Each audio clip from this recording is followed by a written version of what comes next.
Hello and welcome back to Alice Talks Football, and in today's video we're going to be talking about who are Manchester United's transfer targets in 2024 for each position. Bruno Fernandes to Saudi Arabia, among a few other United players likely to leave, but Amad Diallo is likely to stay and not go out on loan. Ten Hag has given a speech after winning an award at the Football Writers Association, but the first thing on the agenda, as you can see, is to talk about VAR. VAR is the talk of the football world right now, and Arsenal are acting like they're the biggest victims of VAR this season, coming out with a statement, even though Kai Havertz should have been sent off, and Arsenal keep going on about VAR like they're the biggest victims, but we all know who the biggest victims of VAR have been this season, and it's actually been Man United. Liverpool had every reason to come out because they got a completely fair goal ruled out.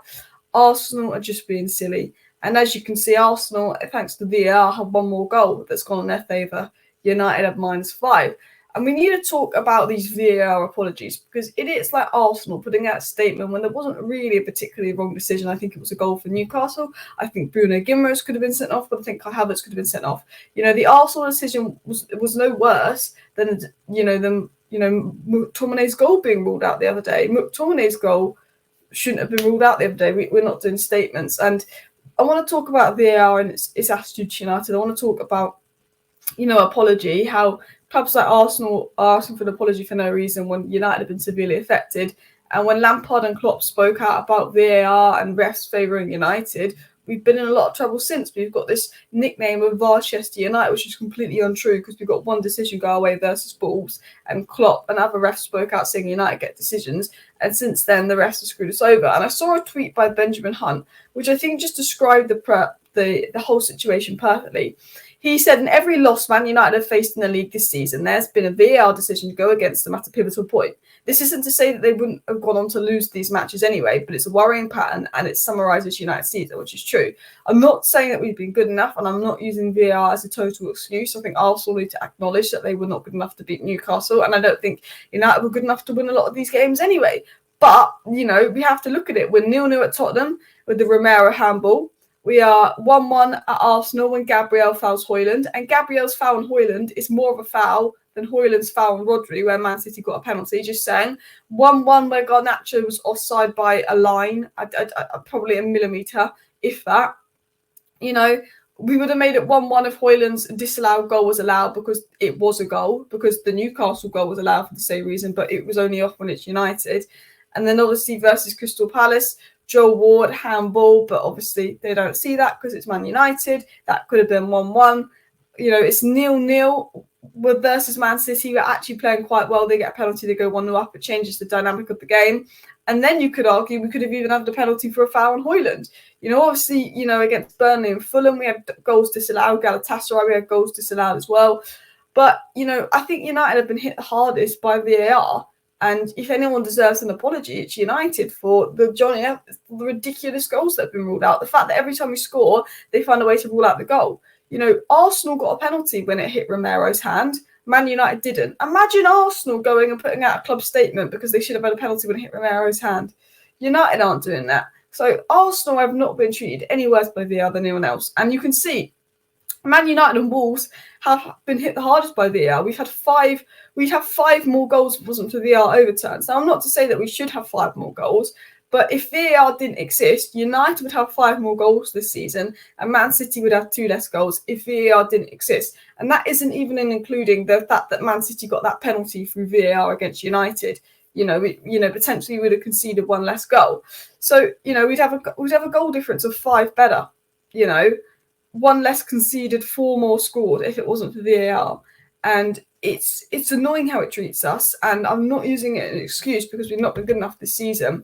But it frustrates me that, all of a sudden Arsenal are the ones demanding an apology when, look, there's been 6 overturns to United.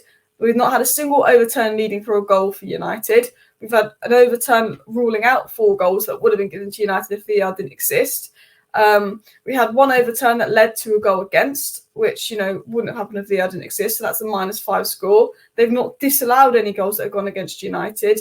We've had a subjective decision 4, which was the Wolves game, but we've had 3 subjective decisions against, and our net subjective score is -2, higher than anyone else.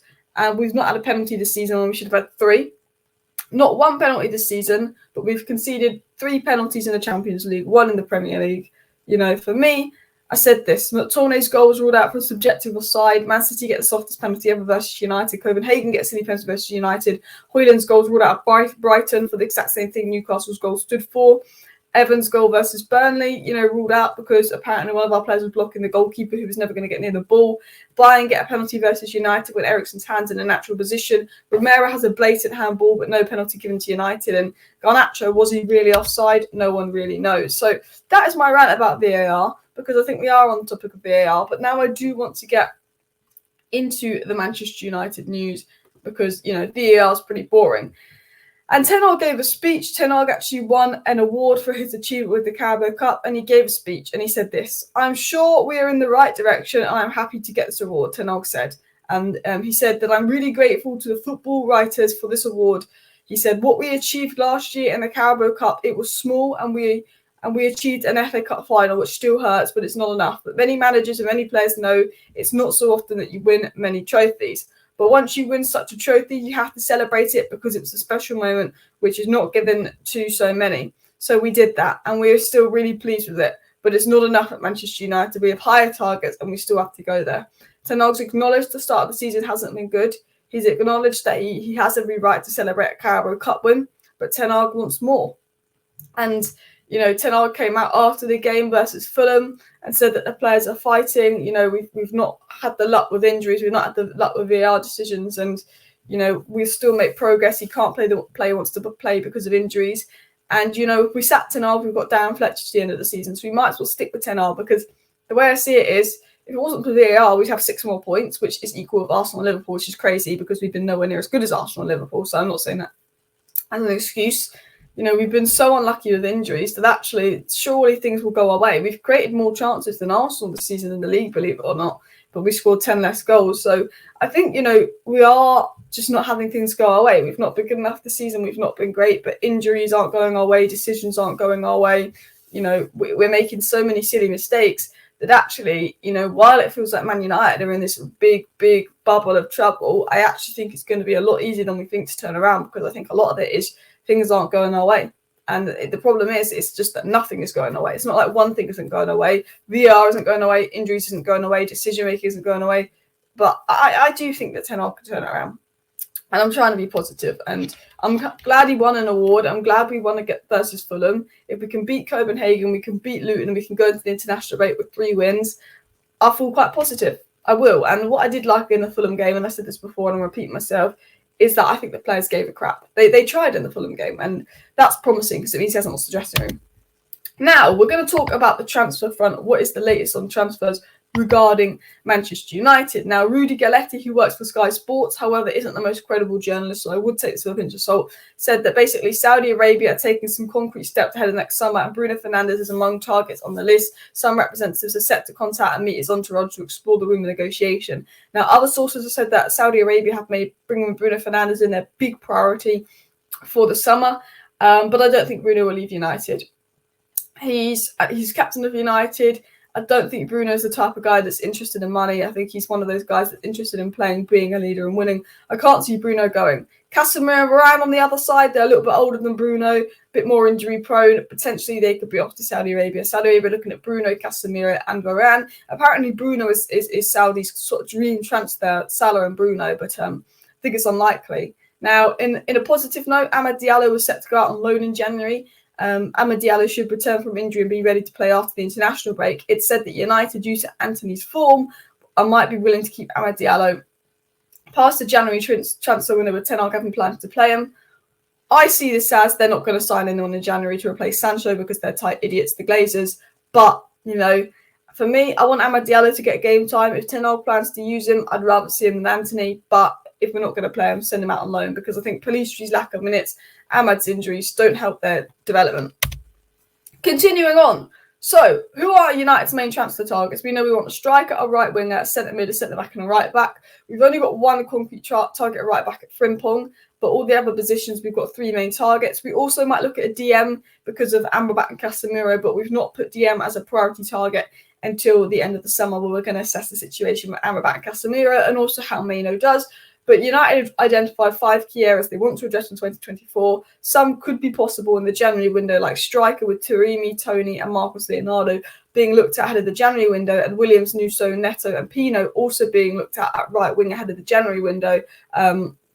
Those ones are being looked at ahead of the January window. Ahead of the summer, United looking at Oscar Zambrano, an Ecuadorian young player sort of dubbed as the next Moises Caicedo. They're looking at Anana of Everton, a very physical guy, could be a long-term McTominay replacement. And of course, Palacios of Bayer Leverkusen, who would be a great addition and probably a long-term replacement to Eriksen.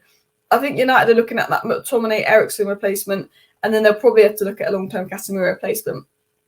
Centre-back is somewhere we know we'll be signing next season and potentially bringing in 2 with Todibo Silva and Inacio, the 3 main players linked to United. It said that Ten Hag would ideally like 2 centre-backs, and at right-back his dream is Frimpong, but he sees centre-back, sort of right-wing striker and centre-mid as a priority ahead of right-back. So, Ten Hag has it his way. He's probably bringing in Todibo Silva, Palacios, Williams, and probably someone like Leonardo in 2024. So that is the latest in regards to Manchester United and transfer targets. That is your roundup of today's news. Not the most exciting news day, more of a rant about VAR, but please do hit that like button. Of course, subscribe down below if you're new. Share the video. Thank you for watching. See you next time, and bye.